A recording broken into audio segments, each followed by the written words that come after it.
Hello বন্ধুরা, কেমন আছেন সবাই? আশা করছি আপনারা সকলে খুব ভালো আছেন আর সুস্থ আছেন। নতুন আরো একটি সুন্দর ভিডিওতে আপনাদের সকলকে স্বাগত জানাই। সরস্বতী পুজো কিন্তু আর একদমই বেশি দিন বাকি নেই। তো চলুন প্রত্যেক বছরের মতো একই রকম ভোগের খিচুড়ি না করে একটু অন্যরকম খিচুড়ি এবছরে ট্রাই করা যাক। খিচুড়ির জন্য আমি প্রথমেই নিয়ে নিচ্ছি ফুলকপি। ফুলকপিগুলোকে আমি ডুমো ডুমো করে আগে থেকে কেটে নিয়ে ধুয়ে নিয়ে তার উপরে হলুদ ছড়িয়ে রেখে দিয়েছি। আর কড়াইতে আমি সরিষার তেল পরিমাণ মতো দিয়ে দিচ্ছি। তেলটা দিয়ে আমরা এটাকে ভালো করে গরম হতে দেব। এখন তেলটা গরম হচ্ছে, আর তেলটা গরম হয়ে যাওয়ার পরে আমি এর মধ্যে একটা একটা করে ফুলকপি এখানে দিয়ে দিচ্ছি। রেসিপিটা কিন্তু খুবই সহজ, আর আমি এইটুকু কথা দিতে পারি যে এইরকম ভাবে যদি আপনারা খিচুড়িটা রান্না করেন তাহলে কিন্তু প্রত্যেক বছরের মতো খিচুড়িটা একেবারেই একঘেয়ে লাগবে না, একেবারে নতুনত্ব হবে আর আঙুল চেটে সবাই খাবেন।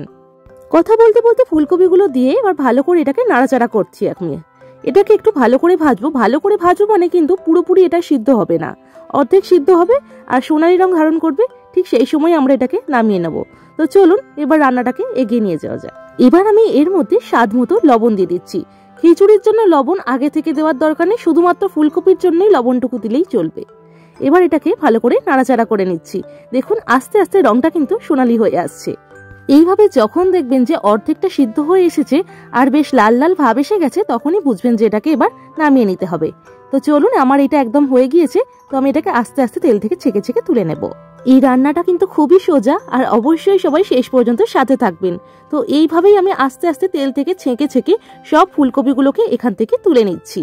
এরপর কড়াইতে ওই তেলের মধ্যেই আমি আগে থেকে ধুয়ে পরিষ্কার করে রাখা মটরশুঁটিগুলো এর মধ্যেই দিয়ে দিচ্ছি। একে শীতকাল আর সরস্বতী পুজো, তাই একটু মটরশুঁটি না হলে কিন্তু আমাদের বাঙালিদের ঠিক খাবারটা জমে না। আর এই কারণেই আমরা প্রত্যেকটা বাঙালির ঘরে ঘরে কিন্তু এই শীতকালে মটরশুঁটি ঠিক পৌঁছে যায়। কি কড়াইশুঁটির কচুরি বলুন কিংবা খিচুড়ি, সবেতেই কিন্তু এই মটরশুঁটিটা আপনি দেখা পাবেন। আস্তে আস্তে নাড়াচাড়া করতে করতে আমার কড়াইশুঁটিটা একদম ভাজা হয়ে গিয়েছে। তো চলুন এটাকে এখান থেকে তুলে ফেলি।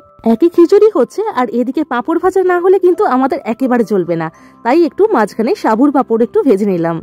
পাঁপড় ভাজতে এমনিতে খুব বেশি সময় লাগে না, অল্প কিছুক্ষণই যথেষ্ট, তাই আর কি এইটাও একটু ভিডিও করেই রাখলাম। তো এইখানে দেখুন চেপে চেপে আমি এখান থেকে এটাকে ফোলাবার চেষ্টা করছি, যাতে এটাকে সব দিকটা ভালোভাবে ভাজা হয়ে যায়। একই সাবুর পাঁপড় তার উপর যদি ভালো করে ভাজা না হয় তাহলে কিন্তু দাঁতে বড্ড লাগে, তাই এটা একটু ভালো করে ভাজতে হবে বইকি। একটা পাঁপড় তো অলরেডি ভাজা হয়ে গেছে, তাই ঝটঝট করে আমি আরো কয়েকটা পাঁপড় এখানে ভেজে নিচ্ছি। আপনারা যে কোনো পাঁপড়ই ভেজে নিতে পারেন। তেল যেহেতু ভালোই গরম রয়েছে, তাই পাঁপড়গুলো ভাজতেও কিন্তু খুব একটা বেশি সময় লাগলো না। ঝটঝট করে আমি এই গোটা কয়েক পাঁপড় ভেজে নিলাম। তো চলুন এবার খিচুড়ির দিকে আবার যাওয়া যাক। এবার ওই কড়াইতেই কিন্তু গরম তেলের মধ্যেই আমি গ্রেট করে রাখা আদাগুলো দিয়ে দিচ্ছি। গ্রেটটা কিন্তু আমি ওপর থেকেই ঝাঁঝরিতে কুটছি আর দিচ্ছি, আগে থেকে আমি গ্রেট করে কিন্তু রাখিনি। আপনারা আগে থেকে গ্রেট করে রাখতে পারেন, তবে আমার মনে হয় আদার পেস্টের বদলে গ্রেট করে নিলে কিন্তু টেস্টটা কিন্তু একটু বেশি ভালো হয়। এই রান্নাটা কিন্তু খুব চটজলদি হয়ে যায় আর ভীষণ সুন্দর খেতে হয়। আপনারা একবার করে দেখুন, আর অবশ্যই আমাকে কমেন্টে কিন্তু জানাতে আসবেন যে রান্নাটা কিন্তু কেমন হলো। তো এই গ্রেট করে আদাটা দেওয়া হয়ে যাওয়ার পরে আমি ভালো করে একটু নেড়ে চেড়ে নিচ্ছি। যতক্ষণ না আদার একটা সুন্দর গন্ধ বেরোচ্ছে ততক্ষণ এটা একটু নাড়াচাড়া করতে থাকুন। আর অবশ্যই কিন্তু এই সময় গ্যাসের ফ্লেমটা একদম লো টু মিডিয়ামে রাখবেন। খেয়াল রাখবেন এই আদাটা যেন কোনোভাবে যেন পুড়ে না যায়, তাই অনবরত নাড়াচাড়া করতে থাকুন। এতে দেখবেন টেস্টটাও কিন্তু খুব সুন্দর আসবে। তো নাড়াচাড়া করতে করতে যখন দেখবেন যে আদার একটা সুন্দর সুগন্ধ বেরোচ্ছে, তখন এই আদাটাকে খুন্তির সাহায্যে একটু সাইড করে নিন। তো এইখানেই আমরা একটু গোটা জিরে মাঝখানটাকে দিয়ে দেবো। তো এইখানে গোটা জিরেটা দিয়ে দিলাম। এবার এটাকে আস্তে আস্তে করে নাড়াচাড়া করতে থাকুন। এই সময় কিন্তু গ্যাসের ফ্লেমটা একদম লোতে রাখবেন। তারপর জিরে আর আদা দুটোকেই ভালো করে মিক্স করে নিয়ে হালকা করে একটু নাড়াচাড়া করুন। নাড়াচাড়া হয়ে গিয়েছে, তো চলুন এবার আসল পর্যায়ে আসা যাক। এবার এর মধ্যে আমি পরিমাণ মতো গোবিন্দভোগ চাল দিয়ে দিচ্ছি। গোবিন্দভোগ চাল দিয়ে করলে ভোগের খিচুড়ি কিন্তু অসাধারণ সুন্দর খেতে হয়। এবার আমি ওই গোবিন্দভোগ চালটাকে এই পুরো আদা এবং জিরের মধ্যে ভালো করে নেড়ে নিচ্ছি, যাতে এই পুরো সুগন্ধটা এই চালের মধ্যে ভালোভাবে ছড়িয়ে যায়। সামান্য কিছুক্ষণ ধরে আমরা এটাকে নাড়াচাড়া করব। আর বলে রাখি, এই চালটা আমি আগে থেকে ধুয়ে নিয়ে ভালো করে শুকনো করে রেখেছিলাম। এবার আমি এর মধ্যে দিচ্ছি সোনা মুগ ডাল। সোনা মুগ ডালের পরিমাণটা ঠিক যতটা চাল নিয়েছেন ঠিক ততটা সম পরিমাণেই নিতে হবে আপনাদেরকে। আবারও একইভাবে নাড়াচাড়া করে সবকিছুকে একসাথে মিশিয়ে ফেলুন। যতক্ষণ না সোনা মুগ ডাল থেকে একটা সুন্দর সুবাস বেরোচ্ছে ঠিক ততক্ষণই এটাকে নাড়াচাড়া করতে থাকুন। এবার আমি উপর থেকে ছড়িয়ে দিচ্ছি পরিমাণ মতো হলুদ গুঁড়ো। একে একে এর উপরে আমি ছড়িয়ে দিচ্ছি লাল লঙ্কার গুঁড়ো।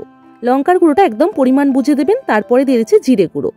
জিরে গুঁড়ো দেওয়ার পরে এটাকে আমি ভালো করে নাড়াচাড়া করব, যাতে সমস্ত মশলা এবং সমস্ত উপকরণ একসাথে ভালো করে মিশে যায়। এবার স্বাদ মতো লবণ এর মধ্যে দিয়ে দিন। এই সময় ঠিক যতটা লবণের প্রয়োজন ঠিক ততটুকু লবণই আপনারা এর মধ্যে দেবেন। সবকিছু দেওয়া হয়ে গেছে, তো চলুন আবার ভালো করে এগুলোকে সব মিক্স করে নিই। এই সময় দেখবেন এর মধ্যে থেকে একটা দারুণ সুগন্ধ বেরোচ্ছে। তো এই সময় এর মধ্যে আপনারা জল মেশাবেন। জলটা পুরোটা একবারে দেবেন না, 2 কাপ করে জল মেশাতে থাকবেন, দিয়ে ভালো করে নাড়াচাড়া করতে থাকবেন। একটু নাড়াচাড়া হয়ে গেলেই এর মধ্যে বাকি পরিমাণ মতো জলটাও আপনারা এর মধ্যে দিয়ে দেবেন। এবারে খিচুড়িটা হতে ঠিক যতটা জলের দরকার সেই পরিমাণ জল আমি এর মধ্যে দিয়ে দিচ্ছি। দিয়ে এবার এটাকে একটু নাড়াচাড়া করে আস্তে আস্তে ফুটতে দেব। এরপর যদি মনে হয় যে আবার জলের প্রয়োজন, ঠিক তখন আস্তে আস্তে করে আবারও জল মেশাতে থাকবো। আমি একটু নাড়াচাড়া করে নিয়ে এবার এটাকে ছেড়ে দেব এবং এটা এইভাবে ফুটতে থাকুক। কিছুক্ষণ পর দেখবেন যে এর মধ্যে একটু ফেনা ফেনা ভাব এসে গেছে। ঠিক তখনই এর মধ্যে আমি কয়েকটা কাঁচা লঙ্কা ফাটিয়ে এবং গোটা কাঁচা লঙ্কা কয়েকটা দিয়ে দিচ্ছি। যখন দেখবেন খিচুড়িটা একেবারে টকবগিয়ে ফুটতে শুরু করেছে, তখন এর মধ্যে আগে থেকে ভেজে রাখা সমস্ত মটরশুঁটিগুলো এর মধ্যে ছড়িয়ে দিন। আস্তে আস্তে এর মধ্যে আমি একে একে সমস্ত ফুলকপি ভাজাগুলো দিয়ে দিচ্ছি।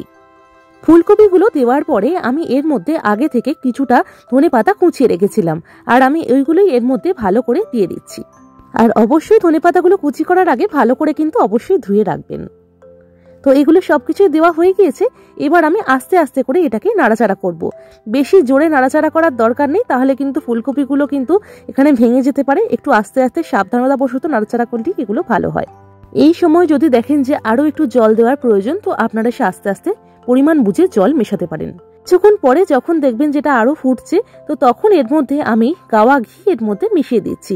ঘি দিলে এর স্বাদ কিন্তু 3 গুণ বেশি হয়ে যায়। আর আপনারাই বলুন তো, ঘি ছাড়া কি ভোগের খিচুড়ি মানায়? একদমই না। তো চলুন ঘি দেওয়ার পরে এটাকে পুরোটাই আস্তে আস্তে করে ভালো করে নাড়াচাড়া করে সমস্ত কিছু একসাথে ভালো করে মিশিয়ে দিচ্ছি।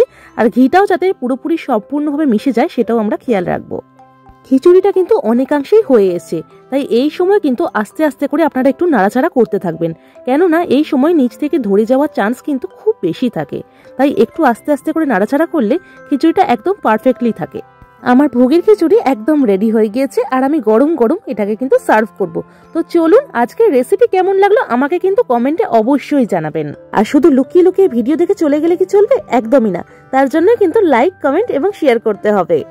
আর এইরকম আরো অনেক মজার মজার রেসিপি এবং আরো সুন্দর সুন্দর ঘুরতে যাওয়ার ভিডিও পেতে অবশ্যই চ্যানেলটাকে সাবস্ক্রাইব করে রাখবেন।